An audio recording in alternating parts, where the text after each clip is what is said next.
दोस्तों नमस्कार। आप सभी लोगों का आपके अपने concept coaching bye Rakesh sir में हार्दिक स्वागत और अभिनंदन करते हैं। आज का हमारा ये मैथ का चौथा वीडियो आ रहा है और जिसमें संख्या पद्धति संबंधित कुछ महत्वपूर्ण तथ्य ला रहे हैं। और मैं पढ़ाने से पहले आप सभी लोगों को मैं एक मोटिवेशनल कोट्स बोल दूं जिससे आप लोग ऊर्जावान बने रहें। शाम सूरज को ढलना सिखाती है। शाम सूरज को ढलना सिखाती है। समा परवाने को जलना सिखाती है। क्षमा परवाने को जलना सिखाती है। गिरने वालों को होती तो है तकलीफ, गिरने वाले को होती तो है तकलीफ, पर ठोकर ही इंसान को चलना सिखाती है। पर ठोकर ही इंसान को चलना सिखाती है। चलिए आज का भाग 4 मैथमेटिकल में कुछ महत्वपूर्ण तथ्य ला रहे हैं जो संख्या संबंधित नंबर सिस्टम संबंधित कुछ महत्वपूर्ण विशेष तथ्य हैं। चलिए देखते हैं। यहाँ लिखा नोट, विभिन्न प्रतियोगी परीक्षाओं के लिए, विभिन्न प्रतियोगी परीक्षाओं के लिए जो नंबर सिस्टम है, संख्या पद्धति है, जो क्वेश्चन आते हैं हम वहां से एक एक नंबर का क्वेश्चन पुटअप करने वाले हैं। चलिए आज का यहाँ लिखा संख्या पर आधारित कुछ विशेष तथ्य देख लीजिए। यहाँ लिखा संख्याओं पर आधारित कुछ विशेष तथ्य। पहला तथ्य देखिए, लिखा संख्या एक न तो भाज्य होती है और न ही अभाज्य होती है। संख्या एक न तो ही भाज्य होती है और न ही क्या होती है, अभाज्य होती है। संख्या एक न तो भाज्य होती है और न ही अभाज्य होती है। चलिए दोस्तों देखिए, ऐसी संख्या जो भाज्य हो और सम भी हो, ऐसी संख्या जो अभाज्य हो, ऐसी संख्या जो अभाज्य भी हो और सम हो, वो केवल संख्या होती है दो। दो ही ऐसी संख्या है जो अभाज्य भी है, दो भी ऐसी संख्या है जो अभाज्य भी है और क्या है, सम है।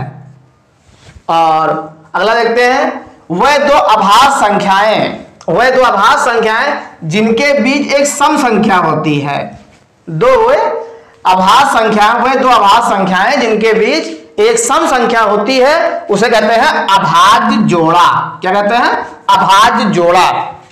क्या कहते हैं, अभाज्य जोड़ा। जैसे हम देखते हैं 5 व 7, 5 हमारा अभाज्य है और 7 भी अभाज्य है, और 5 और 7 के बीच में कितने संख्या है, सम संख्या रही है। 5 2 7, दो संख्या क्या रही है, सम हो गई हमारी, और इसके बीच जोड़ा बन रहा है अभाज्य का 5 व 7। अगर देखते हैं 3 व 5, 3 अभाज्य है और 5 भी अभाज्य है, और 3 और 5 के बीच में एक सम संख्या रहेगी कि 3 2 5। अगला देखते हैं 11 व 13, तो 11 अभाज्य संख्या, 13 अभाज्य संख्या, 11 2 13, 11 और 13 के बीच में एक सम संख्या 2 आ रही है। ठीक, तो ये अभाज्य का जोड़ा इसे कहते हैं। अगला है सभी प्राकृतिक संख्याएं, सभी प्राकृतिक संख्याएं जो है पूर्ण, पूर्णांक, प्रमेय एवं वास्तविक होती है।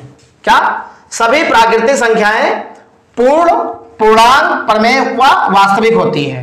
ठीक, सभी प्राकृतिक संख्याएं पूर्ण, पूर्णांक, प्रमेय एवं वास्तविक होती है। चलिए आगे देखते हैं, सभी पूर्णांक, प्रमेय एवं वास्तविक होते हैं। सभी पूर्णांक, प्रमेय एवं वास्तविक होते हैं। सभी पूर्णांक जो प्रमेय है, प्रमेय एवं वास्तविक होते हैं वो लोग।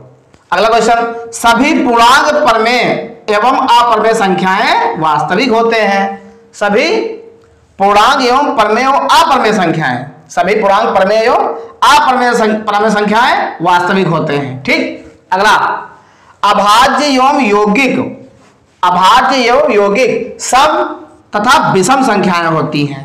कौन कौन, अभाज्य एवं यौगिक सम तथा विषम संख्याएं होती हैं। ठीक, सभी पूर्णांक, प्रमेय, अप्रमेय संख्याएं ऋणात्मक एवं धनात्मक दोनों होती हैं। सभी पूर्णांक क्या होते हैं, प्रमेय होते हैं वो लोग, अप्रमेय होते हैं संख्याएं, ऋणात्मक होती हैं और धनात्मक होती हैं, दोनों होती हैं। सभी पूर्णांक, प्रमेय एवं अप्रमेय संख्याएं ऋणात्मक, धनात्मक दोनों होती हैं। भिन्न संख्याएं प्रमेय होती है, भिन्न संख्याएं प्रमेय होती है। भिन्न संख्या क्या होती है, प्रमेय होती है। अगला क्वेश्चन, 2 के अतिरिक्त सभी अभाज्य संख्याएं विषम होती है। 2 के अतिरिक्त, क्योंकि 2 ही सब है, अभाज्य संख्याओं में 2 ही क्या है, सम है, और अन्य सभी संख्याएं क्या होती हैं, विषम होती हैं। तो 2 के अतिरिक्त सभी अभाज्य संख्याएं विषम होती हैं, 2 के अतिरिक्त सभी अभाज्य संख्याएं विषम होती हैं, ये ध्यान रखना। आगे अगला, 0 न तो ऋणात्मक है और ना ही धनात्मक है। 0 न तो ऋणात्मक है और ना ही धनात्मक है। 1 नंबर क्वेश्चन है ये फॉर कॉम्पिटिटिव एग्जामिनेशन के लिए। 0 न तो ऋणात्मक है और ना ही धनात्मक है।